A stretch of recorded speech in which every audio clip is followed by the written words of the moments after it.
నిర్మాత దిల్ రాజు తాను పెట్టుబడి పెట్టే సినిమా హీరో టాప్ రేంజ్ హీరోనా లేదా స్టార్టింగ్ రేంజ్ లో ఉండే హీరోనా అనే తారతమ్యాలు లేకుండా చూసే వ్యక్తి. ఏ సినిమాకు నిర్మాతగా పెట్టుబడి పెడుతున్నాం అనే విషయం కన్నా ఏ సినిమా స్టోరీ ప్రేక్షకులకు బాగా కనెక్ట్ అవుతుందో అని నాడి తెలిసిన వ్యక్తి ఈయన. దిల్ రాజు ఇటీవలే రిలీజ్ అయిన డీజే దువ్వాడ జగన్నాథం లాంటి పెద్ద బడ్జెట్ సినిమాలకు, ఫిదా లాంటి చిన్న బడ్జెట్ సినిమాలకు పెట్టుబడి పెట్టారని తెలిసిందే. ఇక ఫిదా మూవీ ప్రీ రిలీజ్ బిజినెస్ మంచి రిజల్ట్స్ ని ఇచ్చిందని టాక్ వినిపిస్తోంది. ఇప్పటి వరకు 18 కోట్ల రూపాయల ప్రీ రిలీజ్ బిజినెస్ ను కొల్లగొట్టినట్టు తెలుస్తోంది.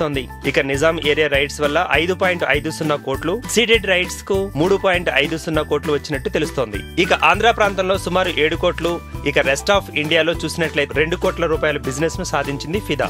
ఈ రకంగా ప్రీ రిలీజ్ బిజినెస్ ను చూస్తుంటే మరో 9 కోట్ల రూపాయల బిజినెస్ ను బాక్స్ ఆఫీస్ అందించేలా ఉందని అందరూ అంటున్నారు. ఈ వీడియో గనుక మీకు నచ్చినట్టయితే లైక్ చేయండి, షేర్ చేయండి, సబ్స్క్రైబ్ చేసుకోండి.